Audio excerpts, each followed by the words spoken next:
What's up, guys? What is up? So I was just, I think, on the last thing I got to do today, um, and I basically listen to motivational stuff as often as I can. And I just came across this. Let me play it for you on Instagram. You have to lose your fear of failure. Failure is a part of the process. People who never fail never try. You have to fail. You got to get it wrong to get it right. You learn nothing from winning. You only learn from your failures. Warren Buffett said he won't even invest in a person's business unless they failed in two other businesses. Because now you know what not to do. And so I think that's, you have to lose your fear of failure. All right. Failure is a part of the. So I listen to that kind of stuff as often as I can. I used to listen to the Arnold Schwarzenegger 8 Rules of Success. You should Google that. It is, find it on YouTube. Super motivational for me. I would listen to that every single day. Every day. But anyway, I was listening to that. Whoops. Okay, so I was listening to that, and I gotta turn the sound down. Okay, so and it just made me think. It's like, so I have failed so many times. It's not even funny in this business, in my business. So much so that in order to get out of the hole that I was in, I got into deeper holes. And I just had to make it work to get out. So it may seem like I've, always won in this business. I didn't. I was in massive debt, to the point also where not because of debt, but where my wife was like, dude, you got to make this work or this isn't going to work. You know what I mean? Or do something else, get a normal job. And I was just like, I got to make it work. So anyway, I know times get tough. Just stay focused, and things start picking up one thing at a time. It's important to have goals and do them one at a time. you know I think early on I had all this ambition. I was going to do all these different services that I do now. I'm at the point where I can do all those services, but when I first started, I just wasn't capable of doing it all.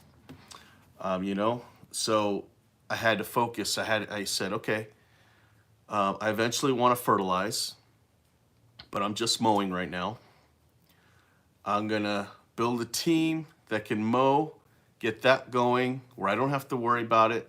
Not necessarily walk away, but just like know that it can be done without me.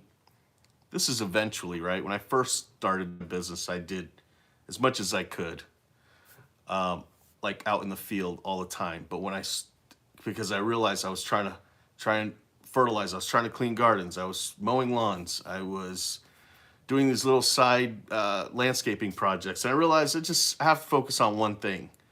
But I saw it clearly. I said, if I can do this one thing really good, then I can move on to building this other thing and this other thing. And so that's kind of how I ended up stepping back and winning, is when I started doing these little goals. And so I definitely recommend that you do that. But what's going on, everybody? So, good morning, Lawnscapes of America. Good morning, man. So what's on your mind, dude, if you're still on? Okay, I'm gonna stay on here for it'll be a short day today, because I was pretty much my last computer stuff. And again, I just was listening to some motivating things, and I just felt like, you know, hopping on just because I was motivated. I remember the times where it was like, I always knew I would succeed. I just didn't know when, because times were so hard at some points at the beginning. And it's so weird because you wouldn't think that, a business that's so easy to get into could really mess with you financially, mentally, and all those things. But you just have to take it serious because this could be a very serious business. Landscapes of America, just doing paperwork. Saw you were on and wanted to hop on. Appreciate that. Thank you. Yeah, man. Doing the same thing. It is Saturday. And I go on a trip next week, so I got to get a lot of stuff done today and the rest of this week, but I got to start today. So I am headed to Florida next week, visit my mom, sister, taking the whole family, do a vacation out there. It'll be really cool. I've got everybody here at the office that can handle all this. The yard guys are working. They're like, we got this, you're good. So that'll be cool. One of the things I took away from the Mike Andes conference that I went to in January was he kind of put a challenge out there to, take a day off, take 2 days off, take a week off, and then take 2 weeks off, 3 weeks, and so on. And I usually do take time off in the winter. I took a week off in December. Went to San Diego with the sprinkler guys. Actually, one sprinkler guy. And then went to, but I do all this in the wintertime, right? So I don't know if it counts because there's not much going on. But I am taking time off. So that'll be cool. Let's see. Nice. Hope you're having a great time. Hope you have a great time. Yes, I think I will. It'll be cool. We're going to Disney, taking the whole family. I have kids that are married, believe it or not, and they're all going too. So this should be really cool. So where are you from? Landscapes of America? Let's see, maybe I can get some stuff done while we're talking. Thing is, when I go to a new screen, I lose. Oh, I guess I can move that right there. So, QuickBooks. I'm really frustrated with my accountant people. I told them that I want to get my taxes done early, and it's like they're taking forever to get to sort out my QuickBooks. So what I do a lot of the categorizing myself on QuickBooks, but I need somebody to reconcile everything because I just don't have that down. And just make sure it's all clean and tidy to hand off to the CPA. And so what I do is I have the firm that I use, they do it all like at once, So I know usually with a bookkeeper, you'll have somebody like maintaining it every month. So you pay a monthly fee. Whereas I don't do that. Not for any reason. I don't know why I don't do it. I think the average going price is like $350 a month to have that done. But all they're doing is categorizing everything like I would do. In fact, I don't even know how they would know exactly how to categorize things without seeing the receipts and all those things. Whereas I kind of have my pulse on enough to know where everything should be categorized to. And then they do it at the end of the month, or at the end of the year. Usually I pay, I'm just guessing, $1,200 to $1,500. And I don't do it to save money. I just do it because I like categorizing everything. I like Mike. I don't necessarily agree with everything he says. Not everything is going to agree with everyone. Not everyone is going to agree with everyone. I think people should take bits and pieces and try to apply it and what fits with them. We're based out of Philly. We do snow plowing, parking lots, street sweeping, and added services. Nice. Yeah, I'm really starting to finally appreciate snow clearing services. I've been doing it for a while. In fact, I just went to court the other day because of a slip and fall that happened 5 years ago. And they're, trying to find who to blame and everything. But anyway, I'm starting to finally really appreciate as I'm scaling the snow division. Back then, I did a lot of it myself, so it was like, I don't know, just it's really hard. Those of you that do it yourself, I know, it's fun when you're doing it, but every day trying to do all your properties by yourself, it could be tough. So now this is the first year I haven't gone out one time. We have 5 snow plow trucks, so 5 plow with salt spreaders and everything, but only 3 of those are in use because I try to maintain like what we're capable of doing, so we could be really good at that without like going nuts. So in the past, I've waited until like basically November to start taking accounts because we can kind of see who's going to be plowing this year, kind of thing, and how many jobs can each truck handle. Whereas this year, well, last year we've had guys on full year, so that gave me a little more confidence to say, okay, we can start taking customers earlier now because I know I'm going to have certain guys plowing. And like I said, now we have 5 plow setups. And that's not even counting the trucks that can do the residentials that don't even have plows on them. So next year, I feel like is going to be our breakout snow year. I think we did really well this year for snow, considering it didn't even snow one time in January, not even once. So next year, we're going to start taking accounts really early.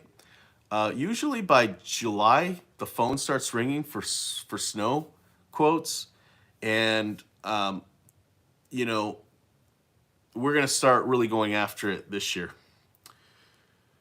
It's some bad property management companies that don't pay that make it difficult for companies like mine. Yeah. So one of the things that I used to do, and I still do, is we require a card on file, even for commercial accounts. Okay. Now, snow clearing is really important for businesses because of liability issues. So they have to have somebody do it, And if they can't find anybody, they will give you a credit card no matter what kind of business it is. They will find a way to get you that if they know you're going to be reliable. And so that's how I kept my snow clearing routes small, because our prices are high and they're good, and we feel great when we got to go do snow plowing because of those prices. But it was really manageable because nobody wanted to give me their card. So let's say we got 10 quotes, and only 3 of them gave us their credit card. Well, we cut through all of the wasted time of the estimating and all the stuff. And then we got the card, and when we do the plowing, we get paid right away.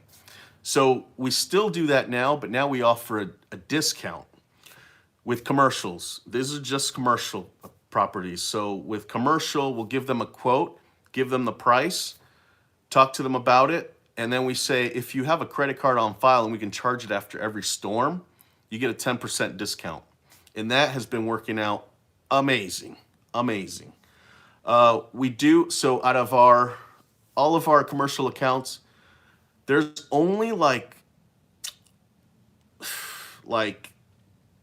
3 that don't have a card on file. One of them just canceled because we didn't have one single storm in January. So, sometimes companies, they think, well, if it didn't snow all month, it's probably not going to snow all of February. So Yeah, so we also kind of tell companies when we first start with them that don't want to give us their card on file, we say at the end of the bill is due at the end of the month or the start of the month. And if we don't have payment by the first storm, then you have to find another provider. We will not go out and do it. So that's what we tell them. Now, sometimes, we go and do it anyway because we know from their past billing history that they'll pay, or, it's just kind of like, well, we're doing okay. So if we go and do this anyway, we'll get paid and it'll be great.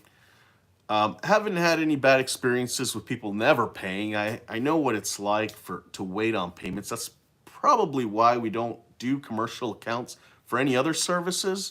We do it for parking lots because that's what most of those jobs are. If we're going to do parking lots, I mean, you kind of have to do commercial. So anyway, that's kind of where we're at with snow. So next year, we're going to start quoting earlier instead of waiting until November, specifically because we have guys that basically are now expecting to work all year round. And that's going to be,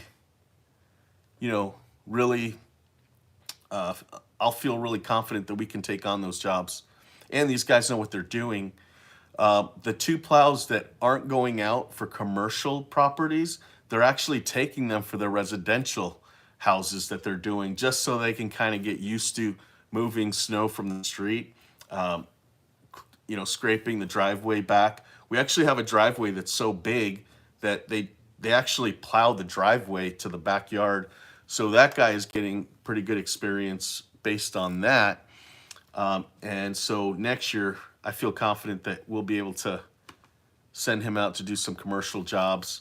And I do have time now, since I haven't had to go out anymore, that I'll be open to go with anybody that feels like they need like somebody there with them, especially for the first couple of visits or first couple of storms.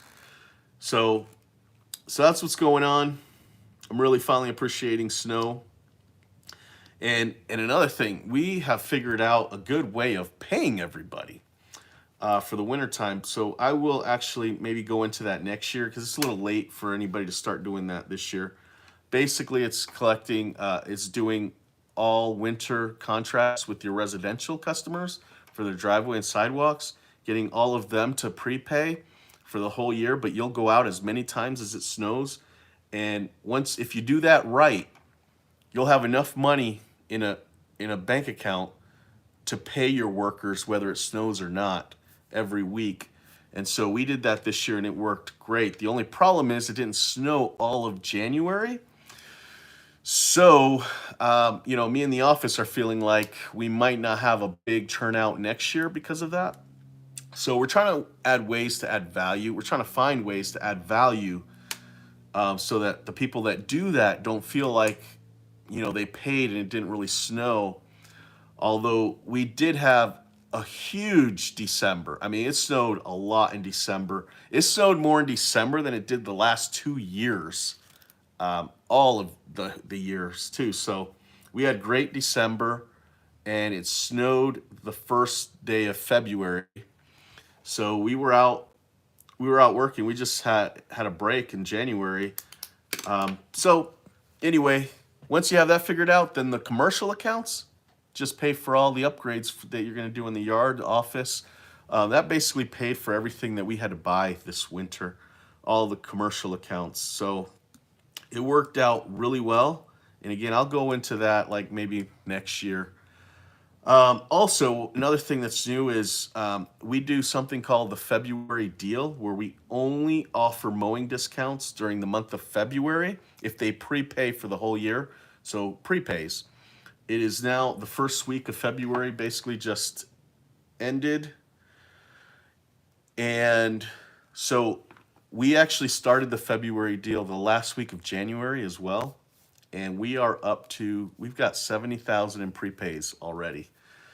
And we send out a blast once a week. We'll do it again on Tuesday, maybe Monday, and just remind everybody about the deal, and we will get more. So what we want to do from these live videos that I've been talking with you is I want to make dump beds on one truck for sure. A week ago, I said I wanted to do it on two, but I thought to the guy, because I told the guys they want to do two dump beds, and I told them let's just do one for now to make sure it works. But since we're getting all this prepay money, we might as well try and knock them out, try and get the two done. So I'm still kind of teetering on two, but we're going to do one for sure. How much of a discount are you offering with the prepay? So, oh, it's Willard, man. What's up, dude? So we offer 5% discount if they prepay up front. Now, here's a little tip. If you offer a prepay for 5% discount, ask for a check. Okay? It's hard for me to ask for checks because we have so many customers, and it's just like it ties up the workflow. You know, it's kind of like if we were to send it, even if we do an automation that says, you know, click here if you want to prepay, and they get an automated email that says, all right, send your check here to this person to send your check here.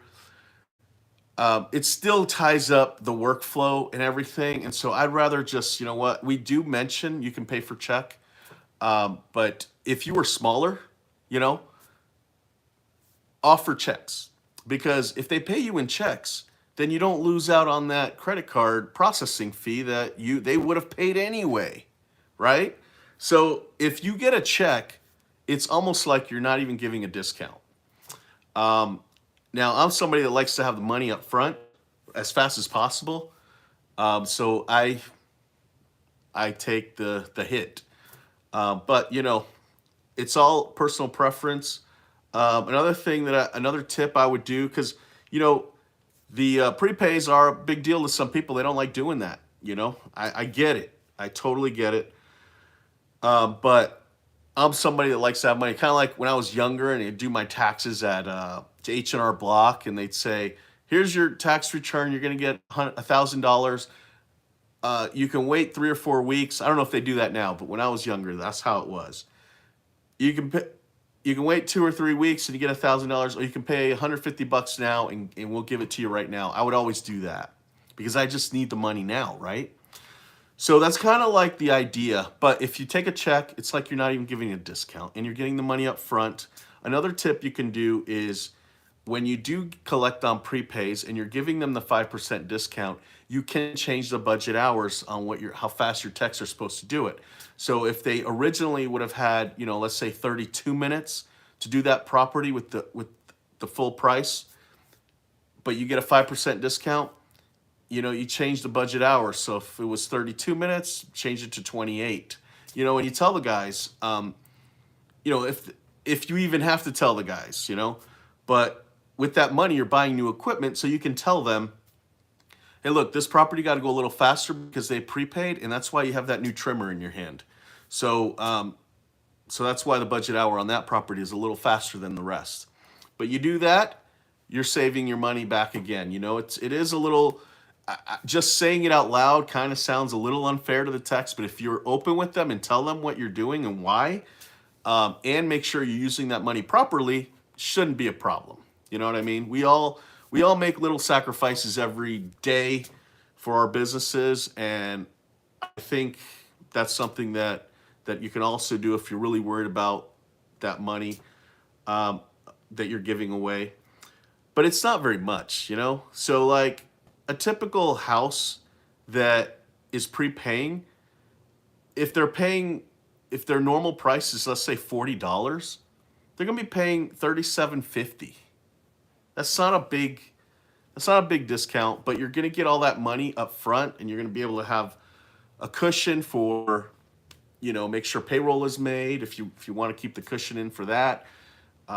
In my case, I want to fabricate some dump beds for a truck. I have plenty of money to do it now.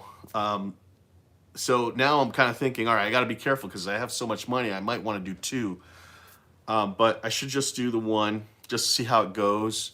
we've been doing a lot of work. Once I get all my trucks here, I think next week I'm gonna be able to. I'm having somebody come and install and hardwire all GPS on all the trucks, and I think when all the trucks are here, I may do a video just kind of talk about the upgrades that I've done so far. We've used some cages with ramps for the mowing setups, and we've tweaked them a little bit. I think we're almost done tweaking them. The only problem is now I forgot to order coolers. I want to order coolers for all the trucks, and we want to like weld bars to keep that cooler where it's out of the way. We're thinking under the truck, believe it or not.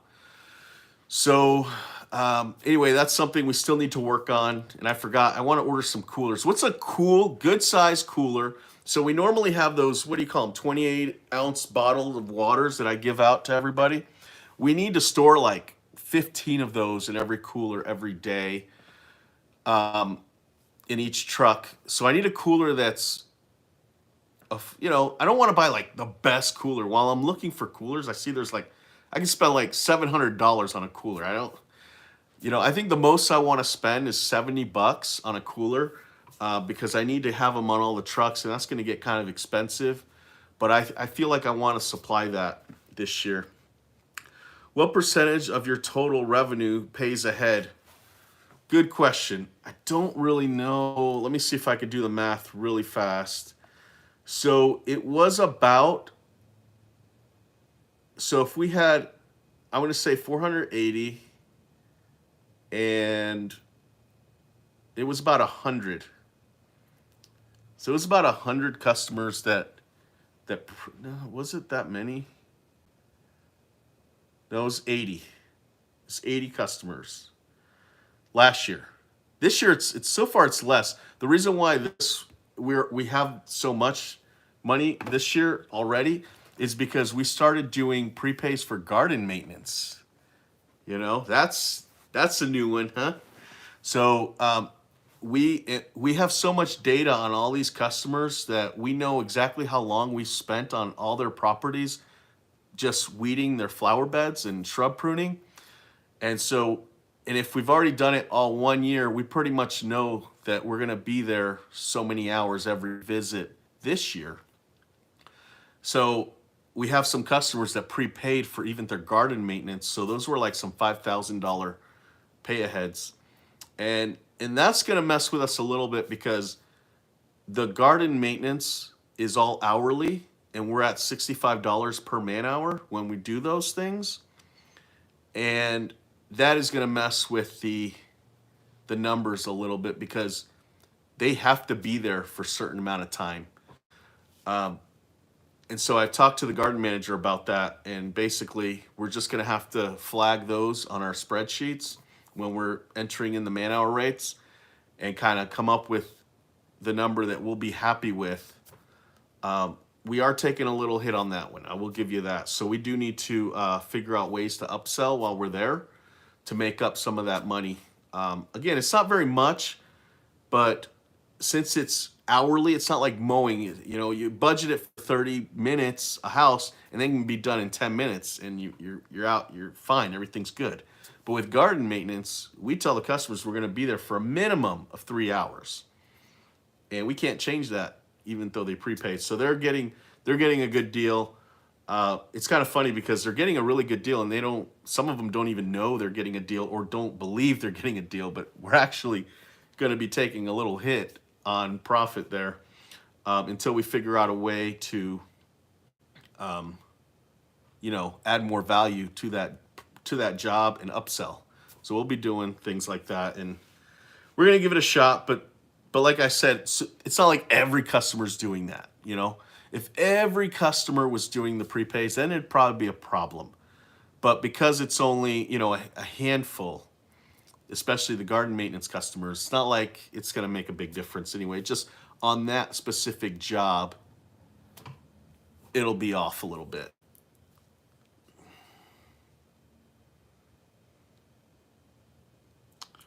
So if you aren't able to service a customer's property because of excessive rain, on the following week, do you charge double cut?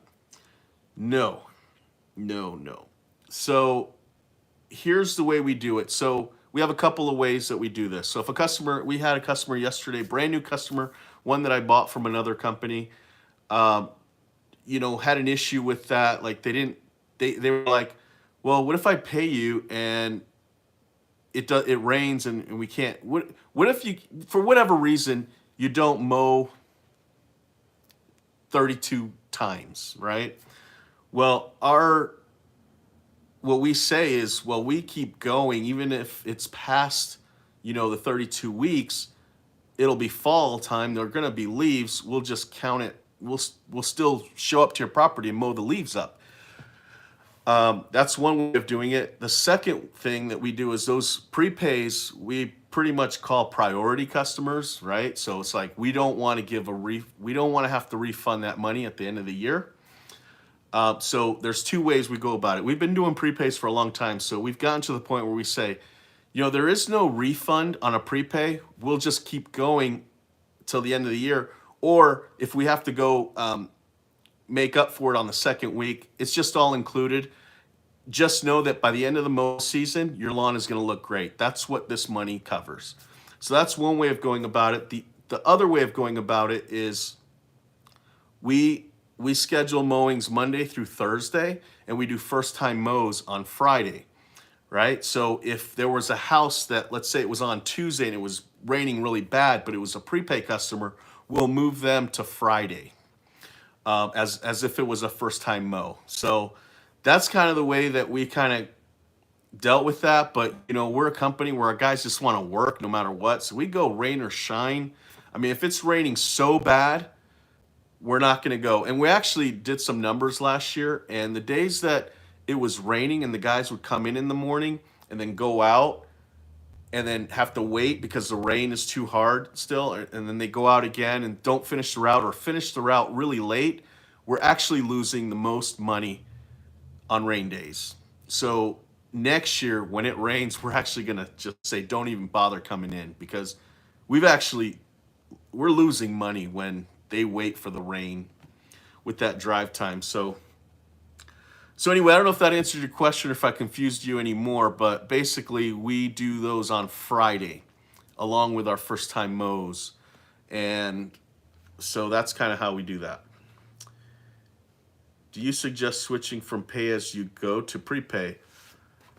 No, it's better to have money coming in flowing. Prepays are good because you'll send out a blast and only a portion of your customers will do it. If you had, let's say, I'm just throwing out a number. You have 200 customers, 200. Maybe 20% will do the prepays, maybe. So that's only like 40 customers,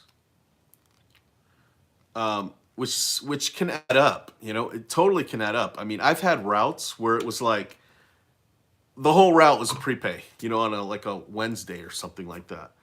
And you look at that and you go, damn, we're not making any money that day with this crew, with one crew. I've never had it with more than one crew, but I've definitely had one crew one year where basically on one day, almost all the houses did it. But it's fine because if you manage your money properly, like I said, you bought what you needed, you have that cushion you need to start the year. I mean, those are some of the things that I do to kind of prepare myself for the year, because you know how it is. It gets crazy and you need money sometimes up front to get going. Like right now, there's going to be kind of like a race to buy equipment around here, and I want to be the one to get it. You know what I mean? And you do that by having money. So to go back to the first question, the issue I had with skipping an entire day and not being able to make up the lawn service that week, we're essentially not collecting $1,200, $13 for that day. I agree. And that's why we go out when it rains. I mean, there's a little inside joke that we have here at the shop that's when it rains, that's when we wash our equipment because we're going out there when it rains. That's not entirely true. It's just a joke. We wash our equipment as often as we can, real way, with hoses, pressure washers, and all those things. But the running joke is we go out when it rains because we don't want to lose that money. I mean, I still have everybody come in when it rains, and they go out. They've always gone out. It's just what I want to do now is when they get here, if it's because sometimes it'll be 5 in the morning and it'll be raining, and sometimes employees will say, "Hey, it's raining, so do we come in or not?" Just say yes. Say yes, because by the time 7:30, 7, 8 comes around, it could be clear skies, and you already told everybody no, and you know how it is. You tell them not to come in, they'll already make plans. Boom, they're making plans. So I always say come in, and then when they get here, if you have to pay them for that hour that they're here or whatever, I'd rather do that than waste time and feel bad that I told everybody to stay home when the sun came out. So I know, man, you don't want to lose that money. So what you got to do is just yeah, I have some guys, not every single crew, but some guys who don't mind coming every time. Like when it rains here, it basically rains and it stops and you're good. Very rarely does it like rain, stop, rain again, stop. We don't really have that here, thankfully. But I have some guys that are okay coming every time it rains. So on that case, in that instance, I'd almost rather do just the pay as you go customers to get some of that money, and then do the prepays on Friday, and then put it back on the regular route, because they are least likely to complain that you were just there, because they already paid. They don't care. And even if they do complain, you can say, hey, that's what the service is. It's us making sure we're on your property, making sure it stays good, looking good. It rained last week on your mow day, so we had to come back the next day, the following day, whatever day, and now you're back on our schedule. So that's a service that we provide to you because you are a prepaid customer. So I get it. Maybe give your guys a bonus to mow in the rain. Okay, mow in the rain. I'm serious. Like, if it were up to me, we would mow, rain, snow, sleet. I don't care. We need to get on that property. But for morale reason, my guys don't want to mow because they're gonna get all wet. They're fine staying home that day. Well, that's what we got to do. So, but you can talk to your guys and ask them. I have guys, they'll go out there, they full body ponchos, and they'll go out, tape their sleeves to make sure they're not getting wet. I mean, they do whatever it takes to mow and make money. So you just got to find the guys that'll do that. You can talk to your guys doing that, give them a little bonus for doing that, pay them time and a half, whatever you got to do. But you may want to look at your numbers, and when they are stopping, because I've got guys that are willing to go even if it rains, but sometimes it's raining too hard, you know what I mean? Where you just can't mow. Even those guys will sit and wait in their truck or at the gas station or at some kind of like rest stop for it to go down, and you're losing money if they're on the clock waiting. I mean, you just are. It's almost worth not making that money if you're going to be paying out of pocket to mow these people. So anyway, but I highly suggest moving everybody to Friday and Saturday.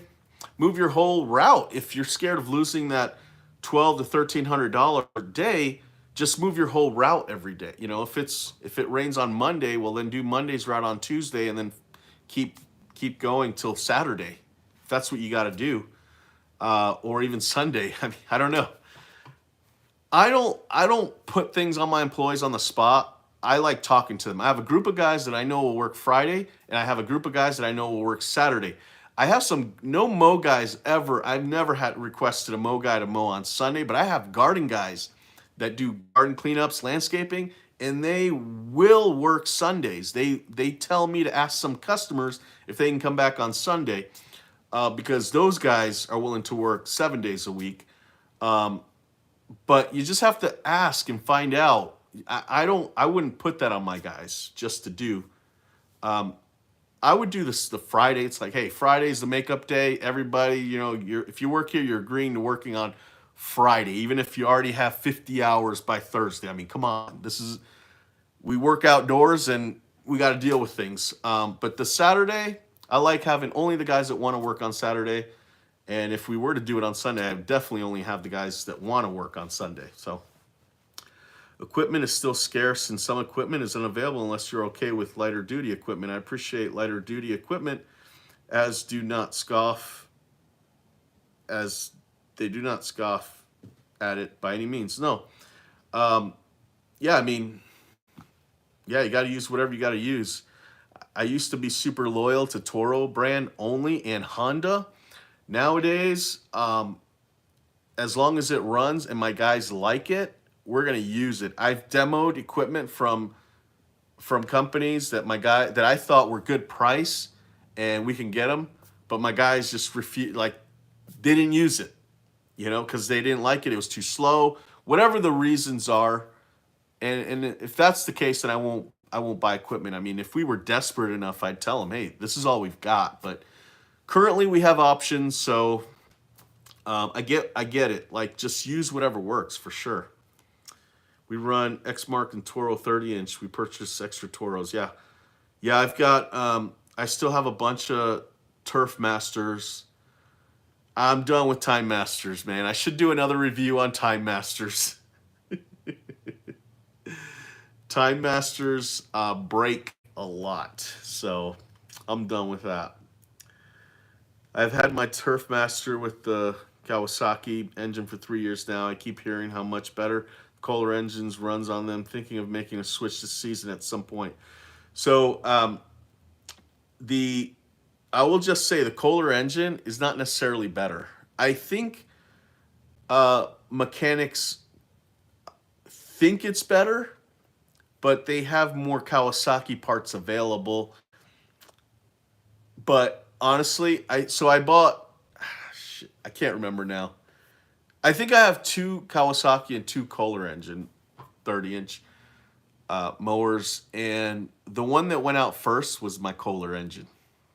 I don't remember exactly what was the issue with it, but that one went out first, and I was supposed to keep my eye on it, which I did, and that's why I remember, because I had to tell the mechanics, because they started selling those Kohler engines, and they were telling customers that the Kohler is better.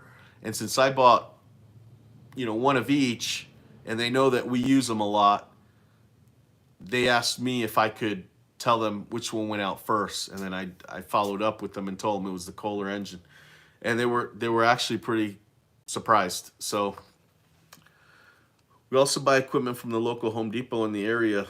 21, we bought used sod cutter. Wow. Oh yeah, so Home Depot rents equipment. Yeah, that's probably a good place to check on sod cutters. Lawn dethatcher, post hole diggers, pavers, saws, miscellaneous other items.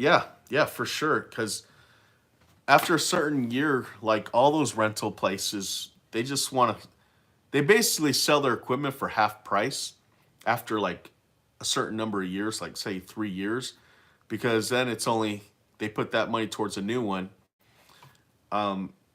So I will say that this year, so last fall, I reserved my spot to buy 4 power rakers from my local rental place, and I went to go get them, go pay for them January, because I was feeling the pressure of equipment being hard to get.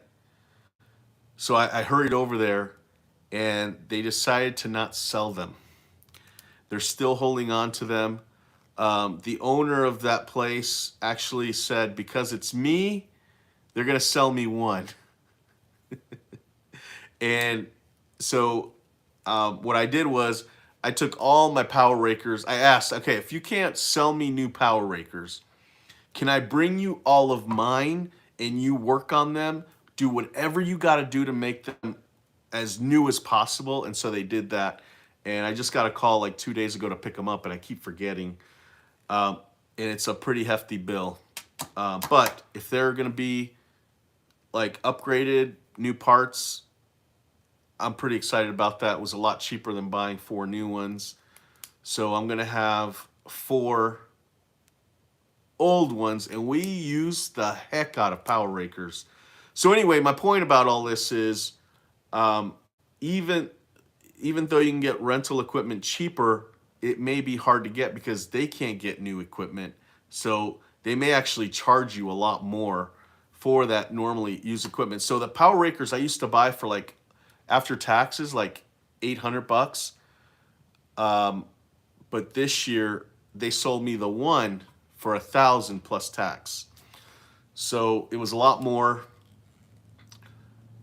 But you know, power rakers, what brands, those that do power raking, what brands do you like? Because I actually, I don't like the Bluebird brand anymore. The power raker, and also I don't really like the Ryan brand either. For power rakers, I love them for aerators. So Ryan aerators to me are the best. I forgot what brand of power raker I use. Damn it. Let me see if I can find it. So these are the ones I have. Clayson. That is the brand that I like the most. I've heard people say they don't like that one, but we do. Where's my sheet? Do I still have that sheet? I think I threw it away. Of how much revenue we did on power raking. So we did this power raking and aeration $90,000 last year. That's how many power raking and aerations we do. And the Claysons stand up way stronger than the Bluebird. I've even used Husqvarna. That one's pretty good, but that one didn't last as long as the Claysons. Yeah, so I currently have a Bluebird, a Husqvarna power raker, and 3 Claysons. And the Claysons are the ones that everybody tries to go to first. So anyway, I guess what I'm asking is, if you had to buy brand new and used was your main mower for the year, would you choose a Turfmaster or Ferris 15? Oh, Turfmaster for sure. My guys do not like the FW15. So yeah, Turfmaster for sure. Maneuverable, it turns better. As I don't even, that sounds like crazy to think that something turns better, that Turfmaster turns better than something else. But and also that Ferris 15, it's probably one of those things too that like somebody who uses that for a long period of time might actually have it figured out better than my guys, because they didn't use that very often. It's kind of like every crew that tried it didn't like it, and then they put it away right away. They didn't give it another chance. So I'm not totally dissing the Ferris 15, but I know that it's a much easier to use the Turfmaster for new people that are going to use them.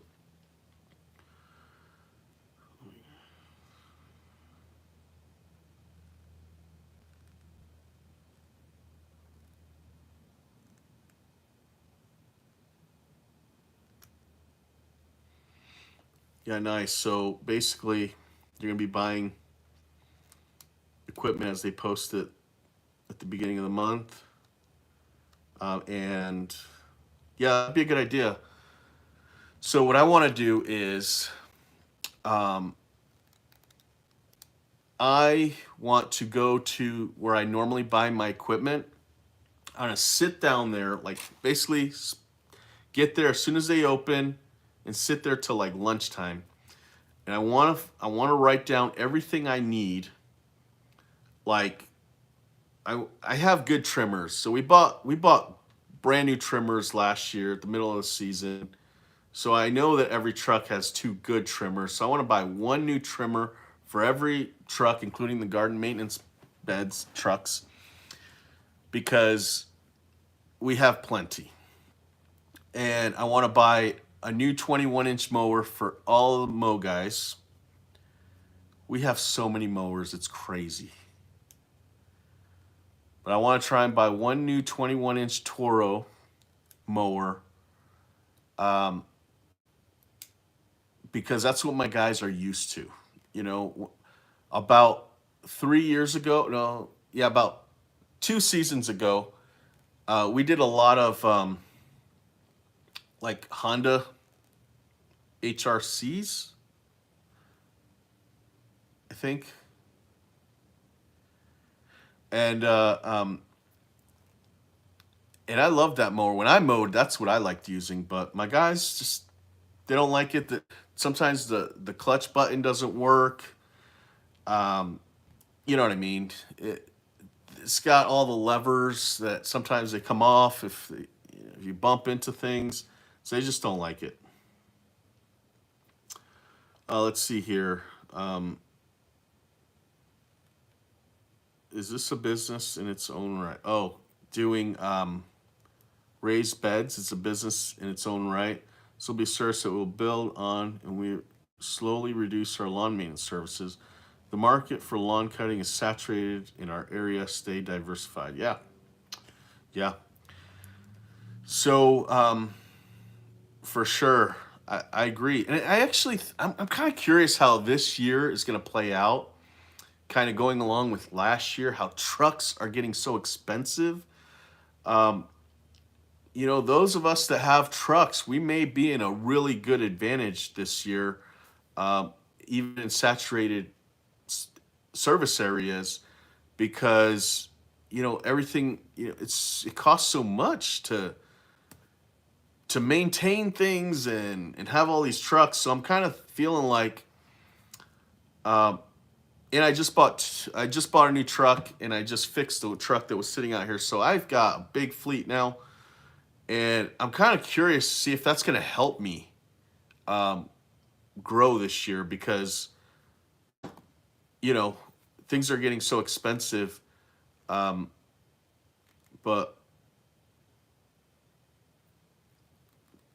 let me see. I think there was still something else I want to talk about that. Okay. So as far as maintenance, everything should be, you know, us getting, you know, marketing and getting customers should still be kind of like something we're trying to do and always trying to do. But this year we're offering financing for the big cleanup jobs and the big sprinkler installation jobs. We may offer it, like let all our customers know that it's available. We currently it's only like, you know, something that new customers know about when it's in an estimate. And we just launched it like last week. We haven't had anybody do it yet, but that'll be kind of interesting to see. The reason why I mentioned this is because you're saying that, you know, it's good to diversify. And, you know, some of those big landscape maintenance projects, like the big ones that are, you know, a backyard that has never been maintained for like 10 years, those things cost so much money. And I think if we offer that as a option to customers, we may get more of those. So I'm really excited to see if that takes off. How much more money in treatments versus mowing? Oh, okay. So, um, so I don't really know how to explain this without, you know, boring, and also I may not know how to explain it perfectly either. But so let me give you an idea. So let's say for mowing, a really good mow guy does about $75 an hour. You know, and that's them flying through jobs, right? And they'll probably end on a good day, 1,200 to 1,300 bucks, something like that. And most likely, like on a good tech, that'll be like 8 hours. You know what I mean? Two guys. that's really fast and really good, right? If you got a tech that's doing $75 per man hour, or a crew that's doing that much each, you're happy, you're good, everything's great. Well, with fertilizing, a good tech with a 250-gallon tank, maybe 300-gallon tank, can do 200 to $230 an hour, and be done in like half the time. So, but I'm talking like the best, right? The fastest fertilizer guy and the fastest mow guy, those numbers. So if that kind of gives you an idea of how much more money there is in fertilizing, that'll give you an idea. A good mow guy will do $75 per man hour, whereas a good sprinkler tech will do over $200 an hour. So, yeah, it's a lot. There's good money in lawn treatments. It is a harder service to build, because you only do it once every 4 to 5 weeks, fertilizing. So in order to keep a tech busy every single day, I mean, you're going to have 20 a day for a month. So that's like 400. So to keep a tech busy every day of the week, you need about 400 accounts, and that's if you're doing 4 weeks lawn treatments. If you're doing 5 or 6 weeks, you're going to need more than that to keep them busy. So that's the hard part. That's the hard part about it. And every year, from year to year, you want to try and keep as many as possible so you can grow, because you're only getting paid like what, $60 an application, whereas mowing, you're getting about $60 every week from the customer. So there's pros and cons. I mean, but anyway, there's damn good money in lawn treatments for sure. How do you answer the phone? What to ask when someone wants to quote lawn services? So you need software nowadays. I mean, if you're not measuring on the computer, you're spending a lot of money and time going out giving quotes, and you may not even be that accurate. Whereas online, they've gotten really accurate, and over time you can adjust the rate matrix, so you can change the price a lot easier, and it be kind of an automated thing. So all services we quote over the phone for mowing, all mowing services are quoted over the phone, and we tell them the first visit is $75 per man per hour. And if they say that's too much, say, I apologize, but we'll be here if you can't find anybody, and that'll be the price. And we do those on Fridays. So we schedule a full day just to do those. And we were doing like 10 to 15 a day last year. Every Friday, I mean. 10 to 15 every Friday. It was insane. So it worked out really well to put them all on one day. So that left our Monday, Tuesday, Wednesday, Thursdays going great. So let's see here. Slowly getting on mowing treatments seems much better. It is. Just remember, you gotta sell, or buy a company. I know that sounds crazy, but call around. Even if right now you can't even think of buying another a company, just call around, ask if they would be selling, what they would be selling at, to give you something to kind of think about as you get bigger. You can always have some kind of like an idea of what it would take. Now, some companies that, what's your used stuff from you is like going to be really expensive. Like if I were to sell my iPhone, I'd be asking for a lot of money, even though, a used iPhone shouldn't be that much. But everybody thinks their stuff is better, so they'll probably do that too with their business, their accounts. And when you buy a company, don't buy the name and everything, website and all that. Just by their clients, you know, and if you can throw in a little extra to maybe get their website or their name or their phone number, their web name, I mean, or their phone number, I would definitely recommend doing that. But don't take on all the liability and all the crap that might have happened while they were in business. So just buying their leads is what I call it, the better way to go. Do I still service properties? Personally, no. I do Christmas lights. I still do that. I find joy doing that. I find joy doing in all services. I have had to go out a couple of times last year.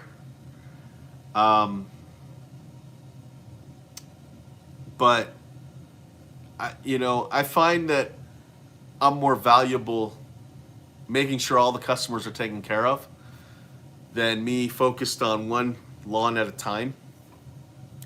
And not only that, I mean, as the business owner, if you're on one lawn at a time, you're really also taking phone calls. I mean, how good is that customer?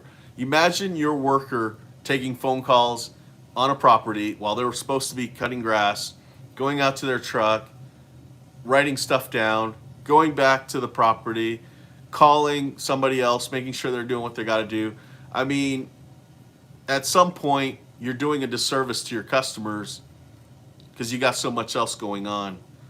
So I don't do services. When I first started, like, obviously I did a lot of different things. Okay, so I didn't have one way of doing it. But what I used to recommend to people that didn't have enough money to like hire a helper or hire a phone person is, if you had to make a choice and hire a phone person or a helper because you still want to be out in the field, hire a phone person to give you more work. And because that is a great thing, especially when you're starting out. If I had to do it all over again, and I pretty much did this, but I can't remember, but I think I did, hire a phone person first before. No, actually I hired a helper to help me mow lawns first. But if I could go back, I would have hired an office person to keep me busy, and deal with all customer stuff and grow that way rather than trying to do both at the same time. So I don't know where I'm going with that, but all I know is I don't go out in the field as much now. I only go when absolutely necessary. So I don't know if you know this, but this time last year, I purchased 250 lawn mow customers, and that purchase also came with like 250 garden maintenance customers, right? So it was a ton of customers to deal with, and we got so busy that my office staff that was getting phone calls was feeling like overwhelmed because they didn't want to tell customers that we would be there, knowing that we're so short staffed. So they were basically telling me that they want to start telling customers that we're not going to do it, like to call back some other time, or we'll take their name down and call them when we can handle it. And so in order to keep morale up in the office last year, I went out. I said, look, keep taking calls, keep selling. I'll go out and mow if I have to. And they were like, what? And I was like, yeah, I will. And I did. I hired anybody with a pulse, and I went out and trained. It didn't take long. I only had to do that for like a week, but it showed the office that I was trying to hire people and I was serious about trying to get all the work done. I think that boosted morale for a little bit. Not that it was bad or it's going to be bad or it's bad anymore. It's not. But, I do that when needed because it's important. So that's about the only time I service properties myself nowadays. And it's been a few years that I haven't really had to go out. I think last year I went out for that week. The year before that, I went out a couple of times. I even had a video where I did that. And I think the year before I didn't go out. Maybe I went out a week as well, or a few weeks. So it's been probably 3 or 4 years where I've only go out when absolutely necessary, but I'm more than ready to do it when the times where I feel like, oh, I'm gonna need to go out. I get mentally ready, like I'm gonna go do it. So I don't know if that helps you out there. I have a list right here. I don't know if you see that here. Some of these are, so these are my guys that if they wanted to work year round, they could, because they're that important to this business. So I know they're going to be back in the spring. So I've got 1, 2, 3, 4, 5, 6, 7, 8, 9, 10, 11, 12, 13. 13 guys who are definitely coming back. Some of those are here already. They're still here. They just didn't want to do snow. But that's only the field guys. And then I've used, so that's, if that's 13.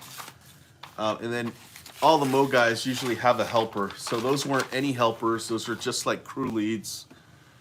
So if they all had a helper, that'd be an extra 5 guys. And same thing with the garden crews. So we'll throw in an extra 2. 25, 30 at our peak, during our peak season. There's 25, 30. And I believe that's also with office staff. So, all right, guys.